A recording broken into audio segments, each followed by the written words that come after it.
Oclusão normal na dentição decídua. Nesta aula, teremos uma breve introdução, abordaremos o período da dentição decídua, a erupção dos dentes decíduos, as características da dentição decídua e o conceito de esfoliação. Qual a importância de estudar a oclusão normal na dentição decídua?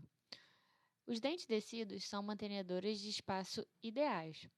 Eles contribuem para o crescimento e desenvolvimento normal das estruturas faciais. Eles dão condições à criança de se alimentar de forma ideal, permitem a articulação das palavras e a fonética dos sons. Proporcionam também uma estética agradável. A dentição decídua tem início aos 6 meses, quando há a erupção dos primeiros incisivos inferiores decíduos.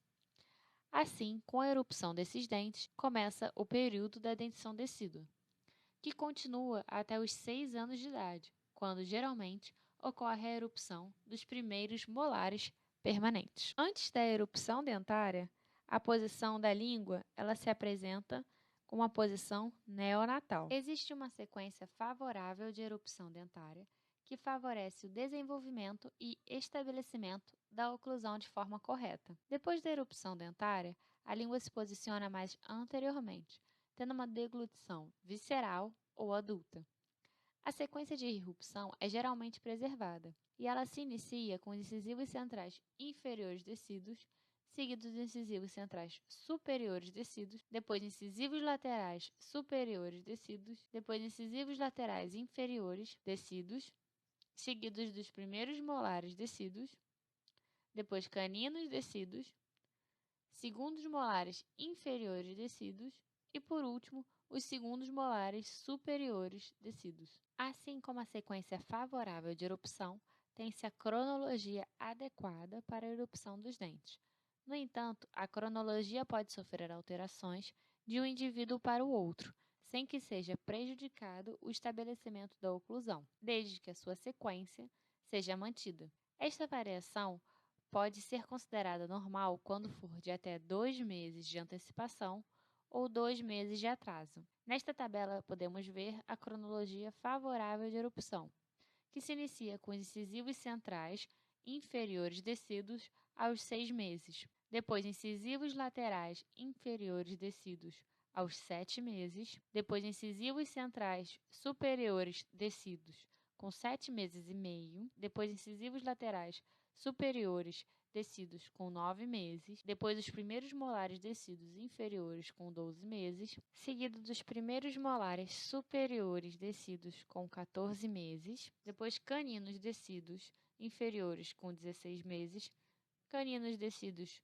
superiores com 18 meses, segundos molares descidos inferiores com 20 meses, segundos molares descidos superiores com 24 meses. É esperado que tenha 20 dentes descidos na fase da dentição decídua, sendo 8 incisivos, 4 caninos e 8 molares. Dos 8 incisivos, 4 são incisivos centrais e 4 são incisivos laterais, sendo 2 incisivos centrais superiores descidos, 2 incisivos centrais inferiores descidos, 2 incisivos laterais superiores descidos, 2 incisivos laterais inferiores descidos, dos 4 caninos, 2 caninos superiores descidos, 2 caninos inferiores descidos e dos 8 molares, são 4 primeiros molares descidos, sendo 2 primeiros molares descidos superiores e 2 primeiros molares descidos inferiores e 4 segundos molares, sendo 2 segundos molares descidos superiores e 2 segundos molares descidos inferiores. Os dentes descidos apresentam uma coloração branco-leitosa, devido ao menor grau de mineralização, quando comparados aos dentes permanentes. Devido a essa mesma característica, são mais suscetíveis ao desgaste. Anatomicamente, apresentam detalhes menos evidentes e a ausência de cúspides e vertentes bem definidas. Os arcos dentários apresentam um formato ovoide, com menos variabilidade em sua conformação do que os arcos na dentição permanente. Na fase da dentição decídua, podemos classificar os arcos quanto à presença ou ausência de espaços generalizados, definidos por autor Balme em 1950.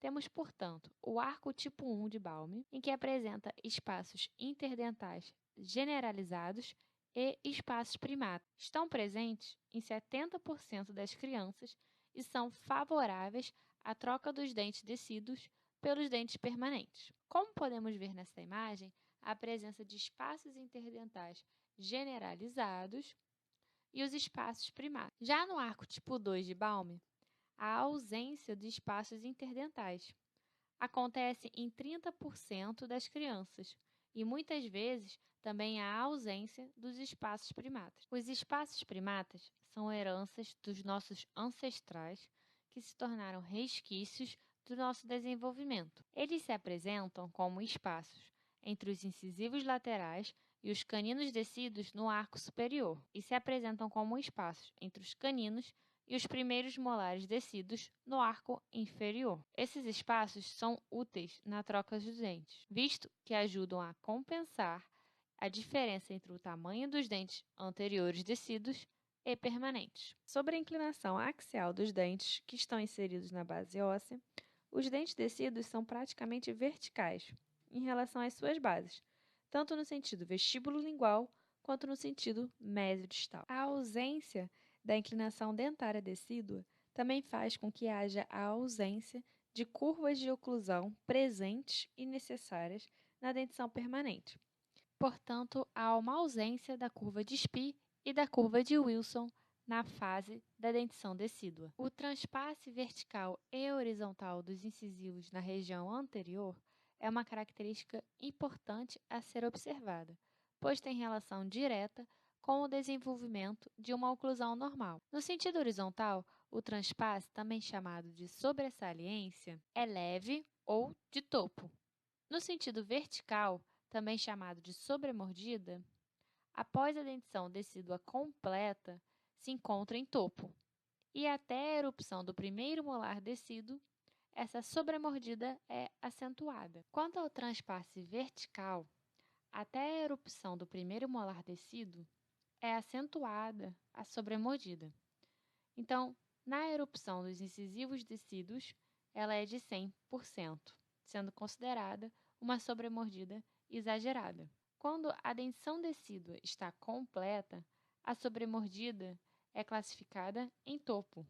Com a erupção dos primeiros molares decíduos, tem-se o primeiro levante de mordida. A relação dos molares é classificada como a cúspide mesovestibular do segundo molar decíduo superior, que oclui no sulco vestibular do segundo molar decíduo inferior, como podemos ver na imagem. Além disso, as faces distais dos segundos molares decíduos servem de guia para a erupção dos primeiros molares permanentes em suas posições corretas. A relação de caninos acontece de forma normal quando os caninos decíduos superiores ocluem nos espaços primátas inferiores, enquanto que os caninos decíduos inferiores ocluem nos espaços primátas superiores. Embora ainda não tenha seu desenvolvimento completo nessa fase, a articulação temporomandibular apresenta um leve desenvolvimento do côndilo, bem como na cavidade articular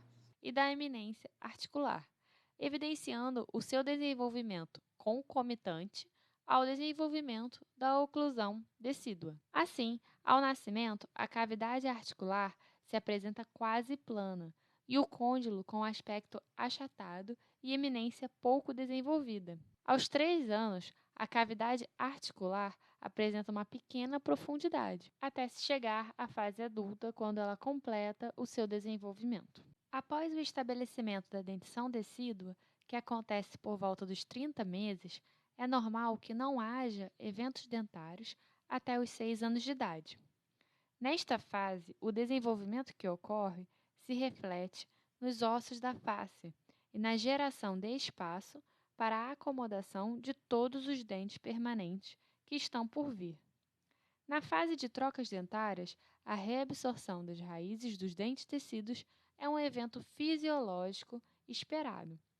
A esfoliação é, portanto, caracterizada como um processo de perda fisiológica dos dentes tecidos e permite a substituição dos dentes decíduos pelos dentes sucessores permanentes.